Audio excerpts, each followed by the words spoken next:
नमस्कार, न्यूज 24 देख रहे हैं आप और आपके साथ मैं हूं दीपिका यादव। वो खबरें जो दिन भर बनेंगी हेडलाइन, वो खबरें जो अखबार में नहीं मिलेंगी। नई सुबह नई खबरों के साथ शुरू करते हैं फटाफट खबरों का फटाफट बुलेटिन मॉर्निंग सुपरफास्ट। झंडा विवाद के बीच जम्मू कश्मीर की पीडीपी ने कहा कि जम्मू में उसके पार्टी दफ्तर पर भीड़ ने हमला किया। कार्यकर्ता आज दोबारा पार्टी दफ्तर पर झंडा फहराने की कोशिश कर सकते हैं और इसको लेकर के हंगामे के आसार। महबूबा मुफ्ती की पार्टी का कहना है कि दक्षिणपंथियों ने दफ्तर में मौजूद लोगों को गालियां भी दी। पार्टी का आरोप है कि पुलिस और प्रशासन की शिकायत के बावजूद भी कार्रवाई नहीं हुई। महबूबा संघ बैठक कर फारूक अब्दुल्ला बोले कि हम एंटी बीजेपी हैं, एंटी नेशनल नहीं।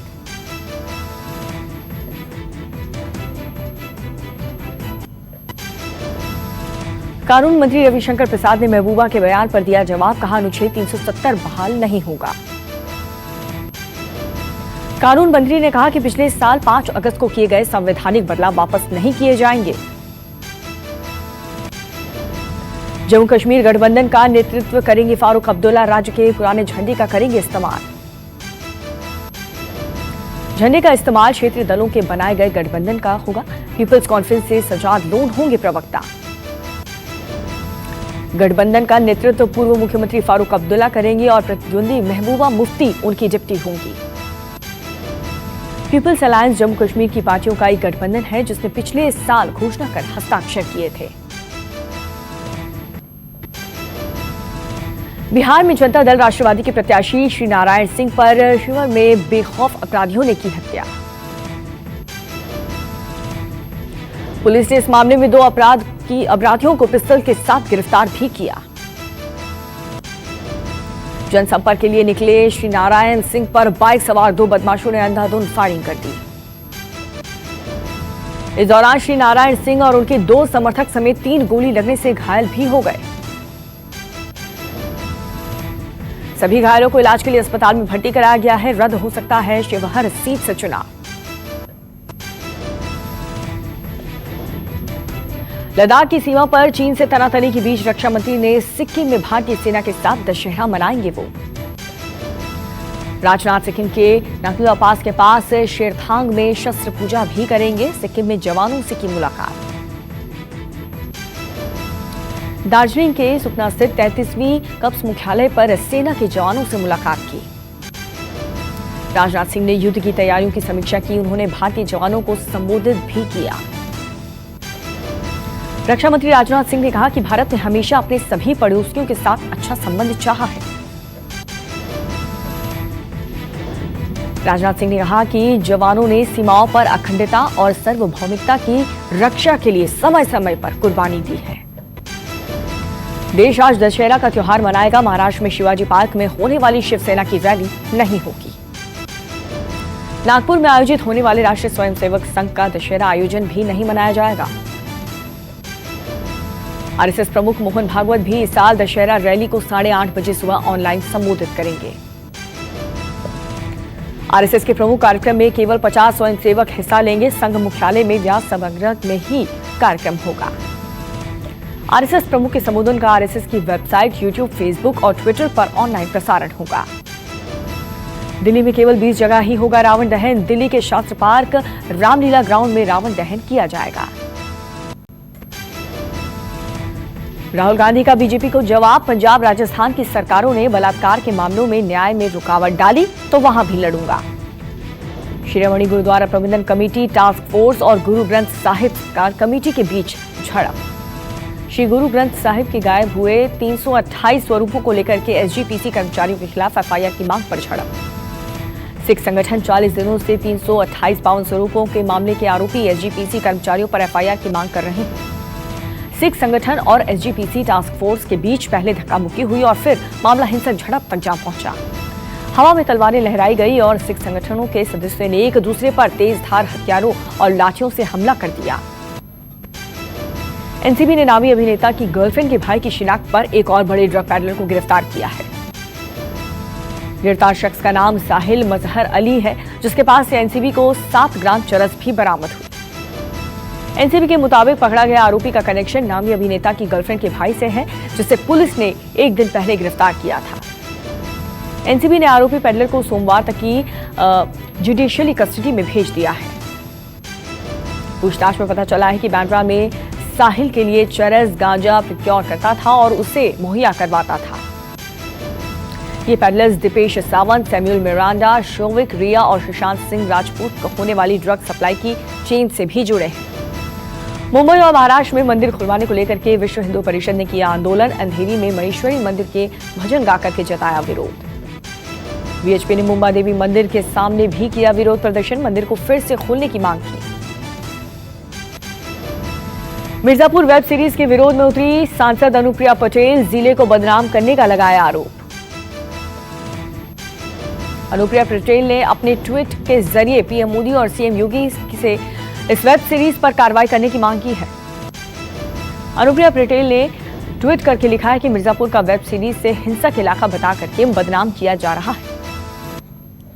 मिर्जापुर जिले की सांसद होने के नाते मेरी मांग है कि इसकी जांच होनी चाहिए और इसके विरुद्ध कार्रवाई भी होनी चाहिए। दिल्ली पुलिस की स्पेशल सेल को मिली बड़ी कामयाबी, शातिर गैंगस्टर चिकम उर्फ पप्पू कबाड़ी को किया गिरफ्तार। पप्पू कबाड़ी पर 50,000 का इनाम था और जून में एक प्रॉपर्टी डीलर की हत्या के आरोप में फरार चल रहा था।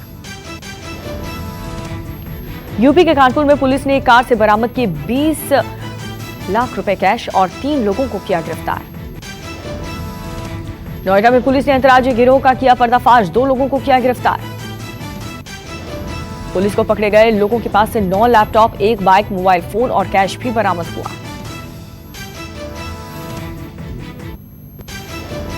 दिल्ली में आईटीबीपी के हेल्थ केयर स्टाफ ने मरीजों को उत्साहित करने के लिए उनका मनोरंजन किया। कोविड सेंटर में कोरोना का इलाज कर रहा है। यूपी के ग्रेटर नोएडा में पुलिस बदमाशों के बीच मुठभेड़ हुई, 4 आरोपियों को गिरफ्तार किया गया। पुलिस ने ग्रेटर नोएडा से अंकित, आकाश और संजू को गिरफ्तार किया है। चारों के पैर में गोली लगी। इनमें से 3 बदमाश बादलपुर और एक सूरजपुर के रहने वाले हैं, जबकि एक बदमाश भागने में कामयाब रहा। पुलिस को इन बदमाशों के पास से 4 तमंचे, 9 मोबाइल, बिना नंबर प्लेट की कार और बाइक भी बरामद हुई। यूपी के ग्रेटर नोएडा से एक साइबर ठग गिरफ्तार। पुलिस ने 52,000 कैश, 5 मोबाइल फोन, लैपटॉप भी बरामद किए। यूपी के प्रयागराज में आबकारी विभाग की कार्रवाई, नकली सैनिटाइजर फैक्ट्री का भंडाफोड़। देर रात छापेमारी के दौरान मौके से भारी मात्रा में नकली सैनिटाइजर, हैंड वॉश केमिकल के साथ खाली बोतल और रैपर और मशीनें भी बरामद। छापेमारी के दौरान 4 लोगों को किया गिरफ्तार। आबकारी विभाग के अलावा दूसरी टीमें भी कर रही हैं पूछताछ। यूपी में उन्नाव पुलिस ट्रेनिंग स्कूल में तैनात डीआईजी की पत्नी का शव उनके घर से मिला। घर के फर्स्ट फ्लोर वाले कमरे में फंदे से झूलती मिली डीआईजी की पत्नी 36 साल की पुष्पा ने ऐसा क्यों किया, इसकी जांच जारी है। डीआईजी चंद्र प्रकाश हाथरस गैंगरेप मामले में राज्य सरकार की ओर से गठित की गई एसआईटी के सदस्य हैं।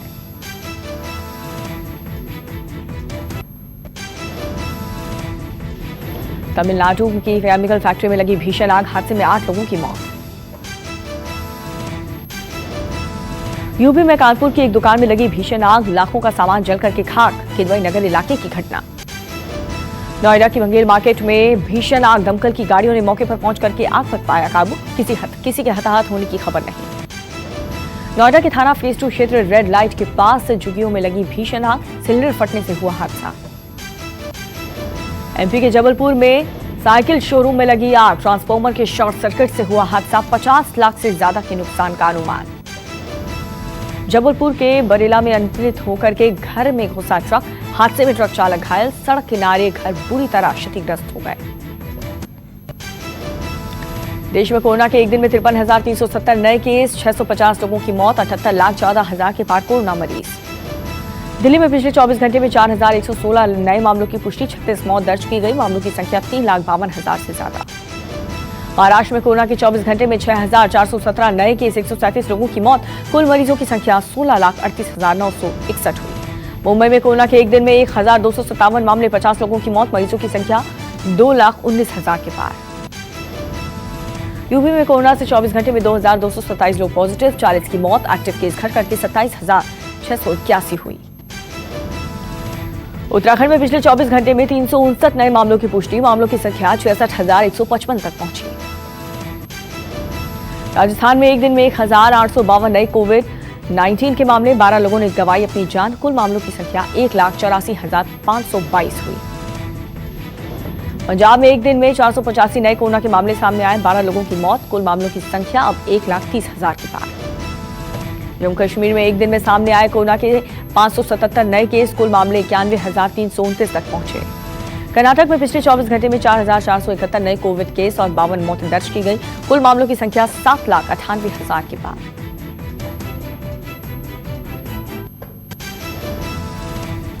लक्ष्मी बॉम्ब का टाइटल बदलने की मांग, हिंदू सेना का लव जिहाद प्रमोट करने का आरोप। बिग बॉस 14 में दोबारा एंट्री के बाद रेड जोन में पहुंचा एजाज खान और पवित्रा पुनिया। एसएस राजामौली की मूवी RRR का फर्स्ट लुक जारी। एनटीआर, अजय देवगन, आलिया भट्ट भी करेंगे रोल। एरोस पर भड़की कंगना रनौत, बोली शर्म की बात है, पॉर्नहब बन गए हैं ओटीटी प्लेटफॉर्म। खेसारी का नया गाना रिलीज, मन चंगा ते कठौती में गंगा हुआ लॉन्च। रिलीज के साथ ही गाने में 1.3 मिलियन से ज्यादा बटोरे व्यूज। नमस्कार, मैं हूं मानक गुप्ता। अगर आपको हमारा ये वीडियो पसंद आया हो तो इसे लाइक और शेयर जरूर करें, और हां, हमें सब्सक्राइब और फॉलो करना ना भूलें ताकि आप देश और दुनिया की कोई खबर मिस ना करें।